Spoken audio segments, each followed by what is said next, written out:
जब भी हमें हिचकी आता है तो हम पानी पीते हैं। पानी पीने के बाद भी हमारी हिचकी रुकने का नाम लेती है।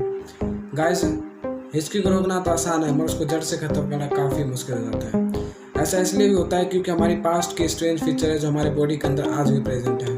एवोल्यूशन में ऐसा माना गया है कि हमारे बॉडी के अंदर हिचकी का अब कोई यूज़ नहीं रहा। ऐसा हम जानते हैं कि हमारी जो फैमिली हो एम्फीबियन से बिलोंग करती है। एम्फीबियंस में क्या होता है, उनके पास गिल्स और लंग्स दोनों होते हैं। जब भी वो गिल्स से सांस लेते हैं उनका लंग्स बंद हो जाता है। ऐसा कभी कभी हमारे बॉडी के अंदर मैकेनिज्म चालू हो जाता है। वैसे तो होता नहीं है, कभी कभी हो जाता है, जिसकी वजह से हमें हिकअप्स आते हैं। तो गाइस, ये फैक्ट सुनकर आपको कैसा लगा चैट सेक्शन में ज़रूर लिखिए। और आप मुझे यूट्यूब पे देख रहे हैं तो मेरे यूट्यूब चैनल को सब्सक्राइब